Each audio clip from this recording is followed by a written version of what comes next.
Have you ever noticed how people will say, well, I'm fighting my demons, or there's a lot of demons I'm fighting? And it feels like it's some holy war that's happening between good and evil somewhere in some unseen dimension. But really, the deeper that you go with it, spiritually, biologically, psychologically, you start realizing maybe the demon isn't out there at all. Maybe the demon is the pattern. What if we call fighting demons, or what we call fighting demons, is actually just the body trying to re-regulate itself after years of being addicted to its own chaos? Because make no mistake, chaos has chemistry. Suffering has chemistry. Pain has a reward system. And once you understand that, you realize that what religion called sin, or what mystics called shadow, and what neuroscience calls dopamine dependency are all describing the same damn thing. Energy stuck in a loop, feeding on itself. Let's start on the physical level. Every emotion that you feel, anxiety, shame, rage, excitement, it comes with a biochemical signature. Your endocrine system, your glands, your hormones are like the orchestra of your inner world. They respond to your thoughts as if they are real events. So when you replay a painful memory, your body releases cortisol and adrenaline as if the danger is still happening. So when you seek validation, when you chase a high, or when you indulge in an old toxic habit, your body gives you a hit of dopamine. Now, dopamine isn't happiness, it's the molecule of wanting. It's what makes you chase, what makes you scroll, what makes you crave, and what makes you obsess. And here's the trick: it spikes when you pursue, not when you receive. So if you grew up in environments where chaos was normal, where love came with punishment, or calm meant something bad was coming, then your nervous system learned to associate safety with stress. And that's how you end up addicted to your own triggers. You start chasing the same frequency because it feels familiar. Your demon isn't evil, it's your homeostasis. It's the biochemical equilibrium that your body has learned to survive in. Now, if we were to translate all that into a code language, in ancient mystery traditions, Kabbalah, Hermeticism, Gnosticism, and what have you, demons were never just monsters in the dark. They were energetic intelligences, fragments of consciousness created by emotion, thought, and desire. Every time you indulge in a thought, or you indulge a thought long enough, fear, guilt, envy, obsession, you build a thought form. So in the astral world, it's called a larva or an egregore, a psychic parasite that lives off your life force. So when you feed it enough emotion, it starts to have its own momentum, right? And now you're haunted, not by a ghost, but by your own energy loop. That's why rituals of banishing, fasting, cleansing, and prayer exist, not because you are at war with a red-skinned demon, but because you are detoxing from the energetic addiction that entity represents. The demon of lust is dopamine dysregulation. The demon of wrath is adrenaline addiction. The demon of sloth is nervous system shutdown. The demon of pride is cortisol fueled survival superiority.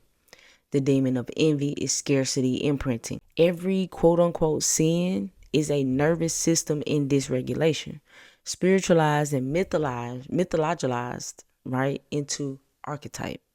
So when you fight your demons, right, what you're really doing is trying to reclaim dominion over your own inner chemistry, and by extension, your energy field. Now let's talk about the bridge, the place where spirit and science meet. Your nervous system is the physical interface of your astral body. the subtle energetic vehicle that consciousness uses to experience reality.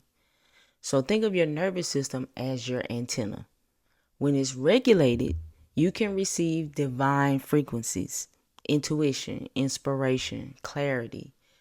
But when it's dysregulated, your signal is jammed. You interpret everything through trauma and projection. That's why spiritual awakening often feels like possession or madness at first. You are not being overtaken by demons. Your nervous system is rewiring. Your kundalini is rising. Your endocrine system is being flushed with new frequencies. You are literally transmuting biochemistry into light. In Hermetic alchemy, this is called solve et coagula, dissolve and reform. You dissolve the old emotional matrix that kept you enslaved to reaction, and you recoagulate a new stable frequency that can hold divine consciousness without short-circuiting. That's what healing is, nervous system alchemy. I mean, let's get real. Most people don't want to kill their demons. They want to negotiate with them because those demons gave you identity, passion, drive, even purpose. Anger kept you safe. Anxiety made you productive. Sadness made you introspective. Lust made you feel alive. So you built a whole personality around the trauma response. And now when peace attempts to enter, it feels like death because the chemical cocktail is missing. That's why so many people self-sabotage right when life starts getting good. It's because the body starts craving the chaos that it equated with being alive. That's not spiritual warfare.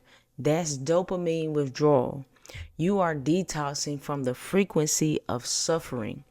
The true initiation is learning how to be at peace without being bored, to feel safe without needing chaos to stimulate you, and to let joy release dopamine instead of pain. So you don't cast out your demons, you reintegrate them. You teach your body that stillness is safe. You teach your endocrine system that adrenaline isn't love. You teach your dopamine receptors that joy does not have to come with destruction. This is why breathwork, somatic healing, and meditation are ancient forms of exorcism. When you breathe deeply, you command the parasympathetic nervous system to take the throne again. Peace, be still. That's not a metaphor. That's a neuroelectric sovereignty. Your ritual bath isn't just symbolic. It changes ions on the skin, signals the vagus nerves. It releases oxytocin and communicates to the body that cleansing is real. So the next time you feel like you're fighting your demons, try not to moralize it. Ask your body, what chemical am I detoxing from right now? What does my nervous system believe is safe? Then move gently. Breathe, shake, hum, cry. Because that's how you transmute the demon, not by hatred, but by integration. No, you are not possessed by darkness. You're possessed by the memory of survival.